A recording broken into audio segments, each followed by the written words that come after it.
one of the hardest things to do is pass up real cash, right? Because Yeah. as soon as you get the attention, you start getting people coming from all over saying, hey, sell this, sell that, let's partner here.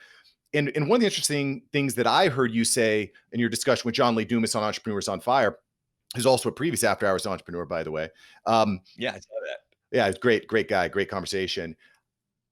How hard was it for you to turn away real cash opportunities when you were coming up? Surprisingly easy, Mm. actually, So why because is that? I was so ideologically driven and Mm. had experienced success working in like a real job or whatever, where money is not hard to get. Yeah. Like if you can get that job that comes with a big paycheck, money isn't this unattainable thing anymore. And it doesn't have the same, at least for me, it didn't have the same draw. So I thought it was so much more important to be independent than, and I've made some missteps and mistakes as well, partnering with people, trusting them a little too much, and they took advantage of that, right? And so you you get a little bitter about those experiences, but you keep moving on. And I think as long as you stay true to what you believe in, and you don't cross those ethical boundaries, those a lot of people make moral compromises because they want to make a million fast or whatever it is. And, having made a few million, and certainly in sales, where I wouldn't call ourselves millionaires by any means, because we reinvest that money back into the team and back into the business and the websites and back into serving people and giving away thousands of dollars of free books and free products like every year, because that's fun. That's the fun part for us. We want to throw big parties for our community, serve them all the best food around, and play music ourselves at those events. That's like max level for us. So in this environment, none of that is possible. It's very difficult. You have to adapt.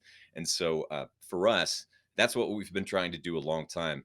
And it's one of those things where you want to think that if you make a lot of money once, you've made it. And that's just not how it Yeah. works.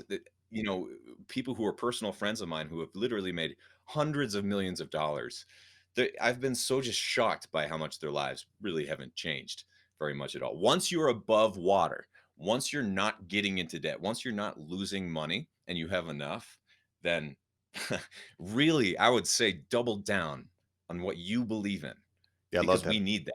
And We that's don't need people, just doing everyone else's thing anymore.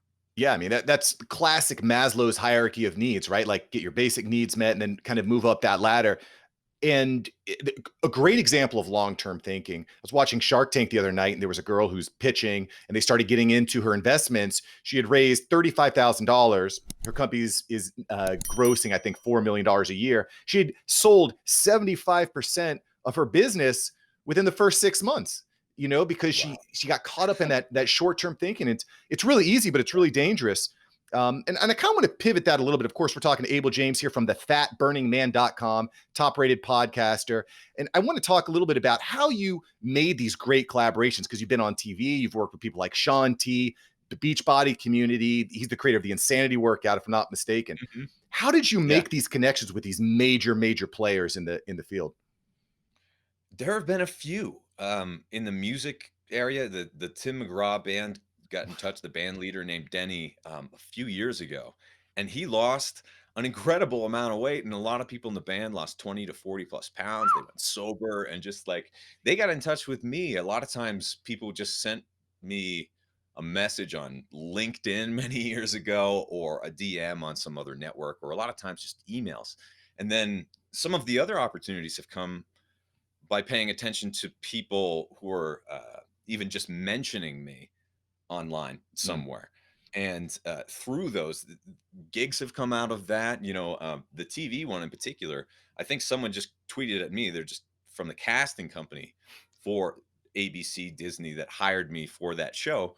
They're just like, hey, you'd be perfect for this thing. And like the way that it was sold to me was totally different than the actual show. And so that was an educational process, just going through all of that. And then being on the show itself, which is 14 weeks long, and having it, premiere on primetime ABC and learning all that stuff. But also, Sean T was there. And there are a lot of other great people who were there on that show, and otherwise, I don't know, we wouldn't have met, or we wouldn't have access to each other. We run in different circles. And so for me, I often stray outside of the typical areas of doing business or what have you in your own little spheres. It becomes very incestuous, almost cult like in a lot of these communities. And I think we all can benefit from bouncing around the room a little bit, not getting all clicky about this, but really going to other areas and verticals and types of businesses, and then cross pollinating and sharing our ideas. Yeah, it's very easy to get caught up in what's been working for people in the past, but I think now more so than ever, you've got to be open to trying these different ideas. And I would assume it sounds like what you're saying is you attribute probably a lot of this attention to the podcast and to the show and to delivering that value, right? That's one of the things I love about podcasting. It's a mixture of authority. You're developing authority and you're developing attention, right? Yeah. And it's a really powerful thing. And when you change people's lives like you've been able to with the Fat Burning Man, the sky is the limit. That's an incredible story about Tim McGraw brand, by the way. That is really cool. Really cool. Thank you so much for watching. I'm glad you enjoyed this episode. I've got several other episodes right here for you. Smash one of these videos to make sure that you don't miss out on the tips, tools, and tactics of industry experts. Let's take that side hustle full time. Smash one of these links.